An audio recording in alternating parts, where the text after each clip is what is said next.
Hello, friends. We've got a new episode today, and on your left is Dan Lachundro. Hey, Dan, what are you doing there? Oh boy, I don't know. Uh-oh. Well, It kind of looks like me, but I'm not sure. yeah. You look kind of washed out, you know. Yeah, that could be bad. Yeah. Well, you've heard about this. It's been in the news for decades, and that's this fake Shroud of Turin, but it's not really Turin that's on the thing. It's a man's body that some artist probably made back in the late 1300s. What do you think? Oh yeah, I've heard about that. I never really was sold on that. I always thought that was some kind of fake. Yeah, the relic makers really collect that kind of stuff, and anything that they can find an idea on. This thing popped up back in 1354, 1353, something like that. I made some notes on this. What did I do with them? Here they are. Yeah, this thing was supposedly belonged to a French soldier, probably a knight that was maybe it was in France, so it was probably the Knights Templar. And it's today it's called the Shroud of Turin, and it depicts a dead person, but it's really an artist's rendition. I mean, it's printed on a piece of linen, which as a burial shroud is pretty typical, but they never wrapped up the head. They always wrapped up the head separately from the body, and they wrapped it. They didn't just press it on there and pick up bloody wounds. You know, that's not what's done. They cleaned the body. Yeah. The body's perfectly clean. And this is, the way the Yahudim bury their dead. They would use two pieces. There would be a headpiece, a head handkerchief, covering the head and tied on the back. And then the rest of the body was wrapped, and the wrappings were strips of linen cloth, and they would wrap them around the body, the arms, the torso, the legs, and it would just be a bundle, and it was glued together with myrrh and other spices. Well, that's right, because I think we have the account in Scripture where when Yahusha called Eleazar forth from the tomb, he told the onlookers there, he says, unwind him. Mm-hmm. So that would tell us right there that, we have to believe Scripture, that he was wrapped up, wound up in that sort of fashion. Right. Yeah. And then when they peered into the empty tomb, they saw the two messengers in the tomb, and they said, "Who are you seeking?" and they Yeah. and they were, well, Peter came second, but it was pretty interesting the way they described it, because they actually said that there was a piece of cloth that had been placed on the head, and it was folded up where the head had been, and it folded. It wasn't like ripped off or just thrown on the floor. It was folded neatly, and then the rest of the body that was in the wrappings, with the wrappings still intact, wrapped up, there was no body inside. So this Shroud of Turin is obviously a fake. Mm-hmm. But you want me to tell them about the herringbone pattern? Yeah, I thought that was interesting. I've got a quote from an encyclopedia here. A researcher wrote this around the year 2000. Let me see if I can find that. The Shroud of Turin is a hoax. Now, this is what he was saying. There are no examples of herringbone weave known from the period of Yahusha at all. Not in a weave. It was all basically the simple, plain weave. Here's what Wikipedia mentions. This is quote, burial cloths from the era are made using plain weave. At Jerusalem, a tomb believed to have belonged to a Jewish high priest or a member of the aristocracy was found, and the shroud was composed of a simple two-way weave. Unlike the complex herringbone twill of the Turin shroud. Based on this discovery, the researchers concluded that the Turin shroud did not originate from Yahusha's era Jerusalem. Unquote. Of course, they used the J-E-S-U-S spelling.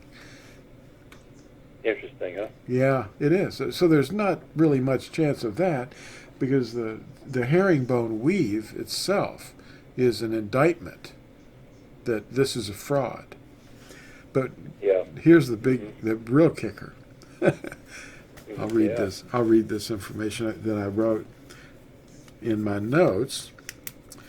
All right, this thing was discovered in Lire, France,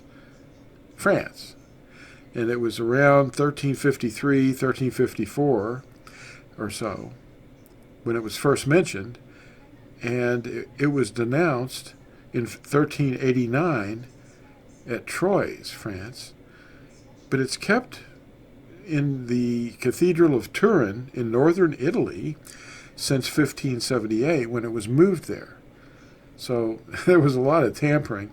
And then the radiocarbon, which I don't trust, dates it to about 1390.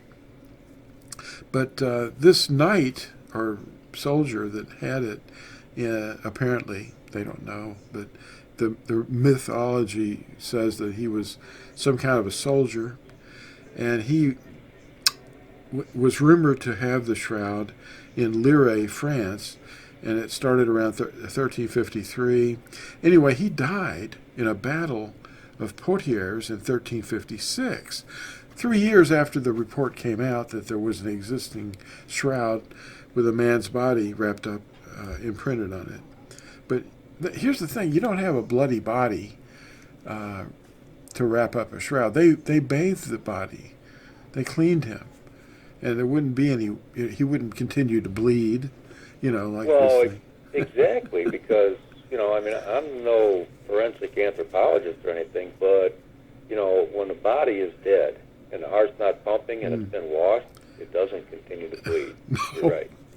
There's a lot of problems with this. This is an artistic rendering, is all it is. And the thing of it is, it was in 1390, and this was just 30 years after it was first mentioned.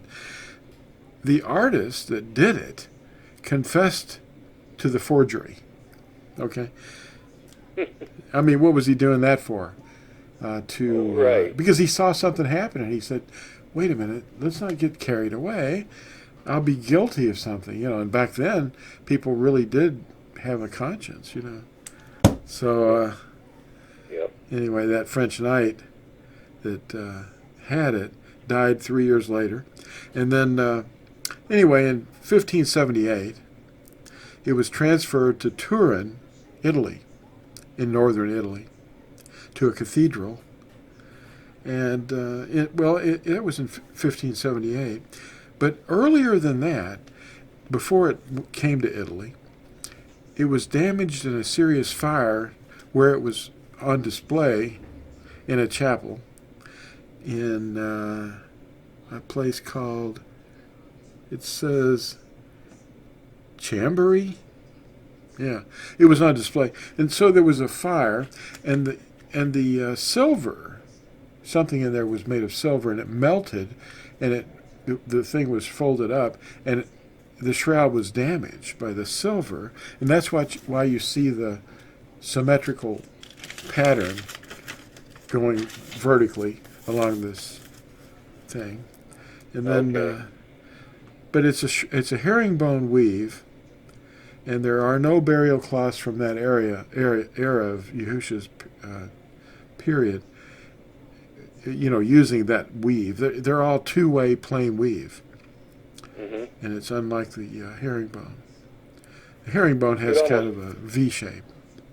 Yeah, you would almost think that it would take some sort of a machine to make that. Oh, it would, yeah. Something that Because somebody to invented. try to do that by hand would be, I don't know if you could do that by hand. So people need to stop believing in that stuff. But millions of people go to see it in Turin every I don't know how often, it's probably a real good moneymaker, you know. Well, tourist trap, yeah. Tourists. Yeah. Remember when? That's like when they go to visit the supposed they call it the Holy Land over in Jerusalem, and they're walking on the same streets that Yahusha walked on, and where he carried his stake, the pole, all that. I mean, how many people realize that the original streets were probably 10 feet or more below what they're actually walking on, maybe even in a different place, because the earth has changed since then. Yeah, there's been houses built and torn down repeatedly over a period of decades. I mean, it happens here in our time. But and the word staros in Greek matches perfectly the Latin word staro. And yet, in the 4th century, Jerome, or Eusebius, was kind enough to add the words crux instead of staro. And the staro is, of course, the root word is, an upright pole, like you see the root for the beam in the word mast. The ST is the root. Staro. And then you've got stockade, mast, stake, staff. It just means one piece of wood. And what was his name? Ethelberg Bullinger. Ethelbert W. Bullinger. There you go.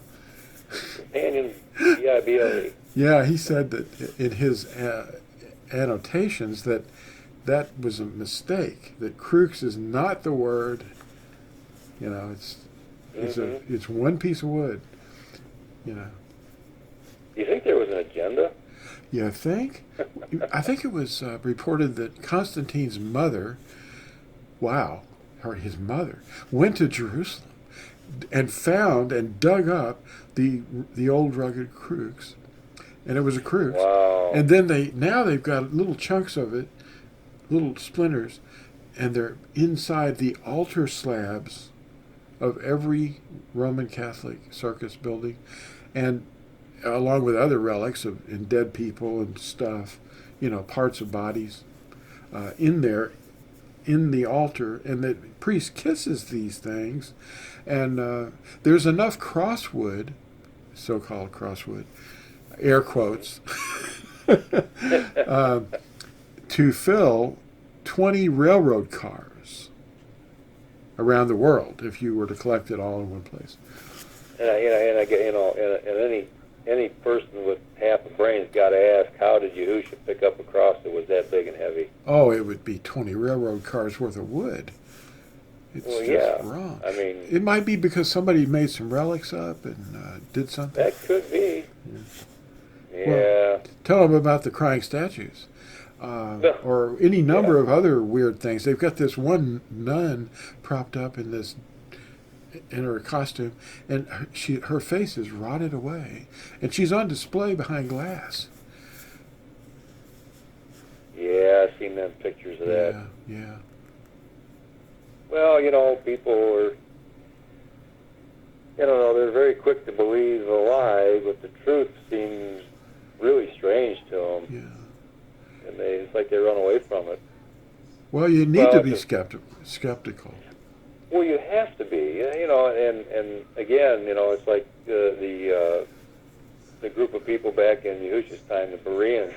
They listened to a lot of different things, but they checked everything against Scripture to make sure if it was true or not. Because, if a prophet comes in his own name, okay, people are going to believe him and follow. But but Yahusha came in his Father's name, and they rejected him. It's Yeah, people are pretty quick to believe lies. Yeah. But people need to watch out for what they hear on the internet, and that thing that they've done recently by making a three-dimensional statue figure of a person that's bent over as if they had been hanging from some kind of a beam. But you see, that's just it.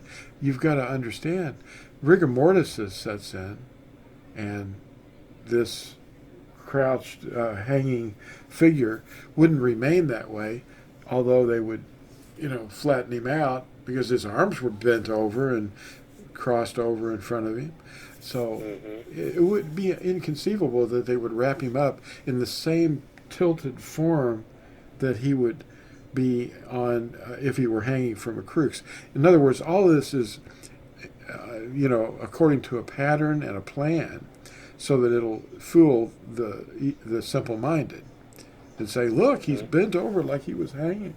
Well, his arms aren't out like you show them. They were up over his head probably, or but crossed over. But and a person doesn't continue to bleed after they've been washed and wrapped up. No, that's just The whole story is just, every part of it is a lie. Well, that rates right up there, along the same story of people seeing Mary on toast. Yeah. I've got a picture of no, it's an actual scorpion that's on toast. No, it's not on toast. It's under some kind of a little paperweight that's made out of plastic. I'm not touching it. It's a dead animal. Oh yeah. I'm showing it to dirty you. animal. Yeah. Oh yeah, very. Unclean. Oh yeah, you can't touch these things. But the plastic is keeping it in place. But it is actually a pretty good sized scorpion. And it's in a paperweight. I've had it, I don't know, as long as I remember. I'm 71 and a half. No, I'm almost 72. A few more months, yeah. Wow. So it just keeps on getting weirder, doesn't it?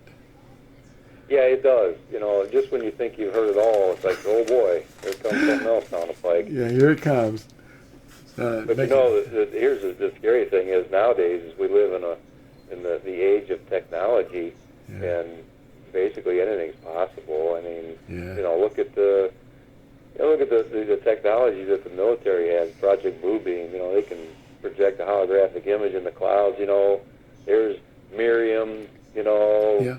Up there telling all the Catholics to pray to her, and she'll intervene to her son for them, and get time off out of the burning place, and all this other nonsense. Yeah. But the poor people believe this stuff because they don't read Scripture. Yeah. Once you've read Scripture, then you get the right picture in your mind, and then they come along and tell you these weird lies. And they don't know Scripture because they can't get that in their head. They just have the ideas of tradition, and it all collapses into a house of cards. Yeah. I mean, for a simple-minded person, you could say, well, just think of Scripture like the little dog Toto on The Wizard of Oz, and he grabs that curtain by the corner and just pulls it back and reveals who the wizard really is behind the curtain, yanking all the levers. Yeah. It's all the smoke and mirrors and stuff. Yeah. Well, any other details that you can glean? You just picked up that magazine from your wife, and you said that... Yeah, I just happened to look at it, and it had the same thing in there that you brought up today, and I thought that was really interesting. Yeah. I think Yahusha put that in our minds to maybe bring that up. So she just brought it home this week, and it popped in my head this morning in the shower. And I'm just... It came home yesterday probably about 5 o'clock. Oh, amazing. 4:30. It's amazing. And we do this once a month. We didn't even know we were going to talk about this. So that tells you. I had no idea what we were going to talk about. I had, I get some papers here, from other sources, and, I had a paper here that I had for quite a while, and we'll probably get close to... We're being out of time here. We don't want to go overboard too much, but it was really interesting to talk about that, though. I think it hopefully will benefit some people out there that maybe weren't sure about this. Yeah. It's kind of like the Hyksos hoax that was going on about the name, Yeah. a while back. And found out that that's on the internet, and just because it's on the internet doesn't mean it's true. I mean, so you got to really be skeptical and be careful, how you listen. Yeah. People too. That's very important. The first to state his case seems right. Until another comes and questions his conclusions. Well, thank you all for watching, and thank you, Dan. It was really interesting this happened, and we don't believe in coincidences. Oh, no. No. Nope. So you all stay tuned for the next one. We'll see you next time. Bye.